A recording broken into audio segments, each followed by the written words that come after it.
In today's video, I'm going to show you how to paint these cute pumpkin doodles with watercolor on the iPad. Hello and welcome to Color with Candy. On this channel, we paint digital watercolor and gouache on the iPad, and I use the app Procreate. Most of my tutorials are step-by-step tutorials and are meant to be followed along. And I list all the supplies that I'm using in the description and the pinned comment, so feel free to check that out. So for today's video, I'm using the Amazing Watercolor brush pack, and I'm using the 8x10" canvas that comes with the set. And what I'm going to do is I'm just going to turn off this layer. This canvas already has all of the layers set up for you, and they give a nice texture to the watercolor paintings. The first step is to import the traceable. So let's just tap on the texture overlay layer, and we're going to import the traceable right at the top. And to do that, I'm just going to go to the actions menu, and then I'm going to go to add and insert a photo and import it. So this is the traceable for this video. I always provide traceables for the vast majority of my videos. That way you don't have to worry about drawing. You can focus more on painting, which, to be honest, in my opinion, is the more fun thing to do. I don't enjoy drawing as much as I enjoy painting. And there is also a color palette right at the top. So what I'm going to do is I'm just going to take this color palette and put it into the Procreate color menu. So to do that, all you have to do is tap on the colors menu, go to palettes, tap on plus, create new palette. Then I'm going to go back to disc mode. And what I'm going to do one by one is I'm just going to select these colors and then just tap here.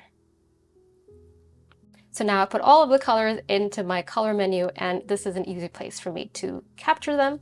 And now what I'm going to do is I'm just going to reduce the opacity of the traceable by tapping on N and then reducing it. We just need to kind of see it. We don't need to use it exactly as is. It's just there as a guide, just so you guys can see it a bit better. I have it at 18%. So now let's talk about how we are going to paint this. I'm just going to tap on the paint here layer. So a lot of times people like to paint the actual object first and then do the line art, but I don't know, I'm not like that. I actually prefer to do the line art first. It just makes it a lot easier because you know exactly where to paint everything, but you can feel free to paint the pumpkins first and then do your line art, which is traditionally how it's done. But I am going to do the line art first. So to do the line art, I'm just going to tap on the brush library, and you can pick any brush of your choice. I'm going to pick brush number 37. This is part of the Amazing Watercolor brush pack. This is actually my favorite brush to do line work with a watercolor feel, or you can also use this other brush, ink bleed liner, or any brush of your choice. So I'm just going to tap on brush 37, and then I'm going to go to the color menu and select that black color, and then I'm just going to start doing the line art for all of the pumpkins. Now with this brush, it is pressure sensitive, so depending on how much pressure you apply, you can get thin and thicker lines just by varying the pressure.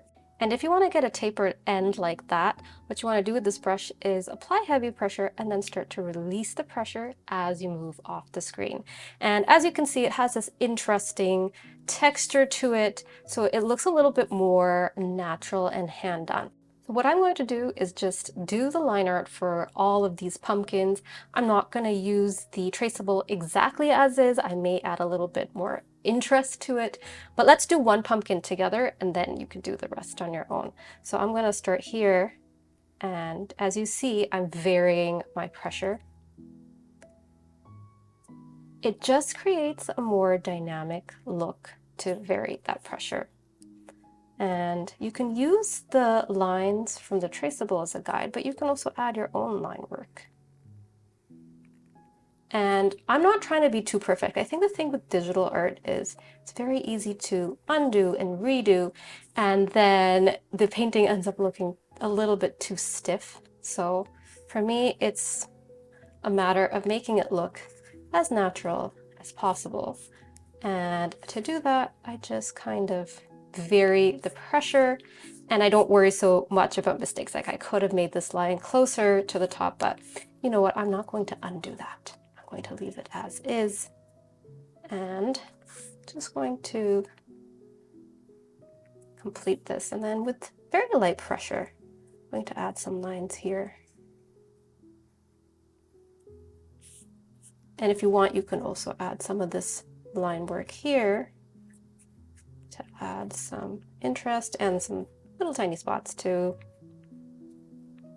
And then here's the fun part. I really like to do these little squiggly lines. Kind of fun. I think I got a little carried away there.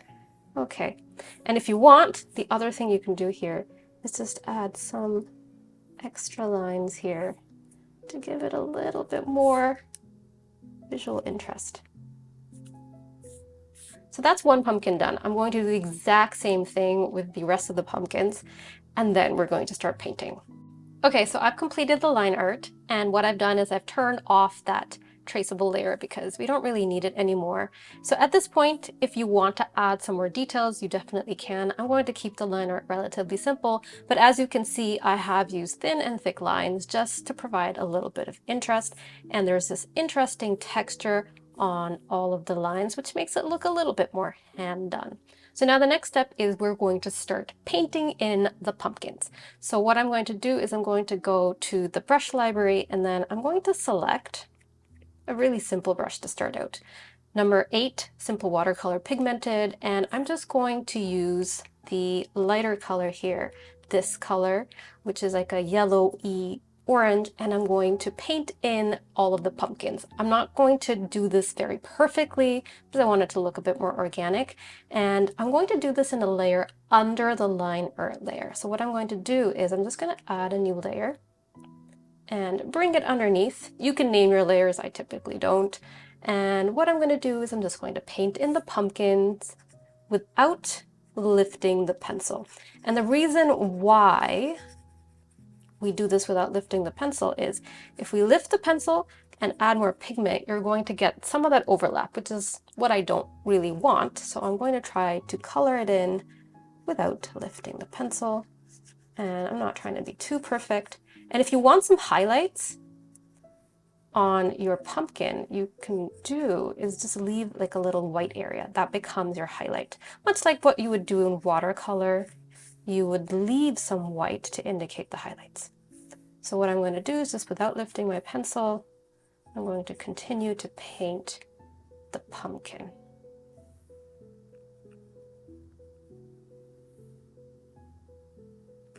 And the reason why we did this in a layer underneath the line art layer is if we did this in the layer on top, then the painted portion would be on top of our line art. So that's why we did that. And I'm just going to do this with all of the other pumpkins. So in the next step, what I'm going to do is I'm going to use some stamp brushes to add some interest. You can continue using some of the brushes in this brush pack too. So you can use some of these overlay brushes to add a little bit more pigment to the pumpkin and a little bit more visual interest. But for today, I want to use the stamp brushes. So I'm just going to go to my stamp brushes, and I'm going to select stamp number 15. And what I'm going to do is I'm going to select this darker orange that we had earlier. Yes, that's been selected. And using the stamp brush, what I'm going to do is I'm going to create another layer and make this layer a clipping mask. So anything I do in this layer is only going to show up on the painted portion underneath. And this is a great way to use stamps. So that way the stamps are not going everywhere on your screen, but they're only going to end up on the object that you want them to be on. So what I'm going to do is I'm going to zoom in here, and I will decrease the size and just show you. So that's kind of the effect. So this is very subtle. If you want the color to be a little bit more intense, what we can do is go into the color menu and just make it a little bit more saturated, maybe a little closer to red. Not quite red, but closer to red. And then it will look a bit more intense.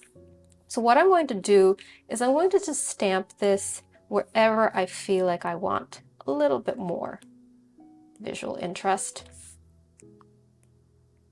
And to make this even more interesting, I do want to add a little bit of red, just a hint here and there, but I will do this with a different brush. So I'm going to go in with a different stamp brush. So I will do stamp 27 and just add areas, pockets of color. And with the stamp brushes, you can do whatever you want. I think the fun is adding different colors, seeing how they look, using different stamps. And if you want, you can do this in a different layer too. and then make that a clipping mask and use a completely different color that, you know, maybe it won't work, but you want to test it out. So let's see if I do a little bit of something that looks a little bit closer to pink and maybe go in with a different brush. 14, see what happens. Kind of interesting actually, but I think maybe I'll reduce the size. Yeah, I like that. So just play around with the stamps and add as much or as little as you want, and just have some fun to add a little bit more visual interest to your pumpkins. So yeah, that's a little closer to my style. I like to add a little bit of pink to everything, but you certainly don't have to. So I think experiment in different layers, and if you don't like something, you can just turn it off. So I'm actually going to keep it with that, but I want to change the color just a little bit. So one way to change the color is just go to your hue, saturation, brightness, and experiment. That kind of looks wild. So that's another option. You can also increase the saturation. That looks nice. Or you can decrease the saturation. So depending on your style, you can vary how the stamps look. You can also make them much brighter. So do you see that has a different effect? And you can make it much darker. So I actually kind of like this a little brighter. I like what it did there. Kind of interesting. So you can continue to play around with the stamps and add more and more with the clipping mask. So I really like to use stamps because they just are fun to play with. I think one of the beauties of working in Procreate is having some fun. And you have a little bit more control over what you're going to do. With traditional watercolor painting, you definitely do not have that control. And for someone like me who likes a little bit more control, it's nice to be able to add pigment wherever I want to create the look, the exact look that I'm going for. So what I'm going to do now is I'm happy with all of these clipping mask layers. So all of these clipping mask layers, I'm going to merge them. And then I'm going to show you a little trick to make them look a little bit more intense, because I'm happy with these, but I want them to pop just a bit more. So instead of duplicating them, that's one way of doing it, but I sometimes find that that looks a little bit unnatural. What I'm going to show you is just go to your adjustments panel, go to curves, and where you have gamma, go to this bottom node and just move it a little bit off to the right. Do you see that made a subtle change, but it made everything pop a bit more. So I'm quite happy with that. I don't really think I'm going to add any more colors. I like it this way. And now the next step is to finish coloring all the other elements. You can leave it as is. I do want to color all of the stalks. So I think they're called peduncles, maybe. I'm not sure. And I'm just going to color them green. So that green that we had here, I'm just going to select that. And I'm going to go back to the Amazing Watercolor brush pack. This is the wrong one. This is the old one, the new one. And then I'm going to select this brush, number 16.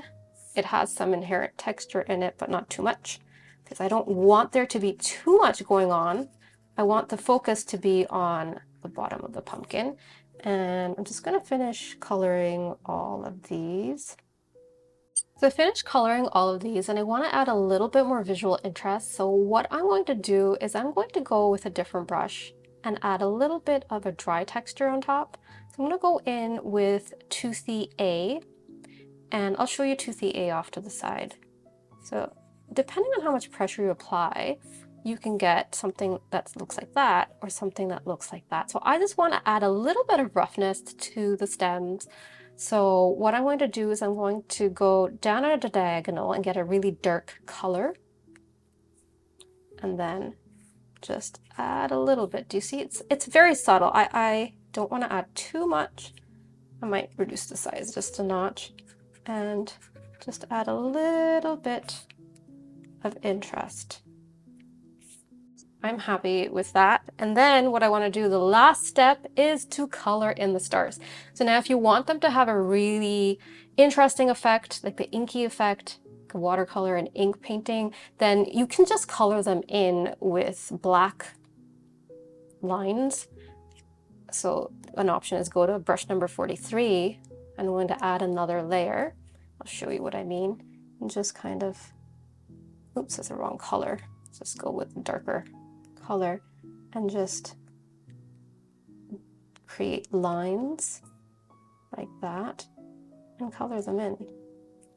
So it creates kind of that watercolor line and wash sort of look.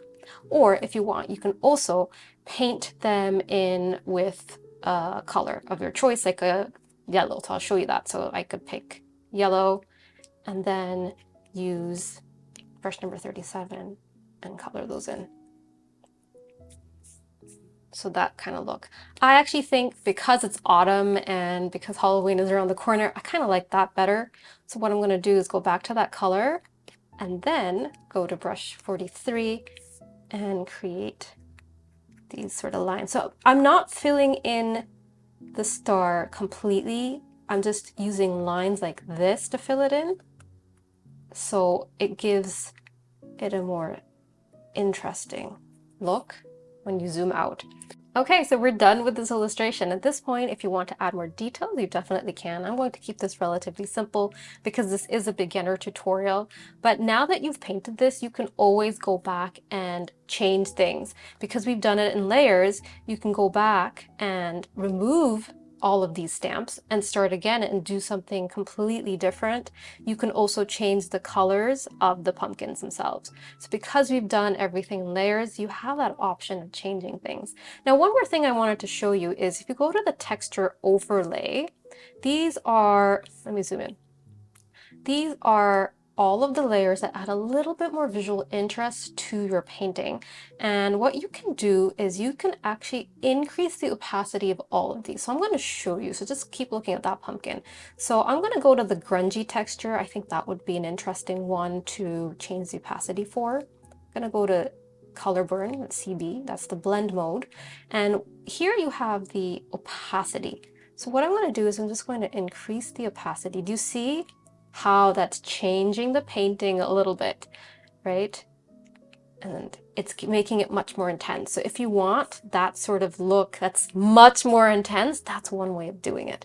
But my style is a little bit softer, so I'm just going to keep it around 50%. I think that's good. And you can play around with the other ones too until you get the look that you like. So this is it, a simple doodle. If you learned something new, please do give this video a thumbs up. And if you're interested in getting the brush sets that I used for this, I used two different brush sets. I used the Amazing Watercolor brush pack and the Stamps brush pack. You can find the information in the description as well as a pinned comment. Anyway, I will see you in the next video. Bye!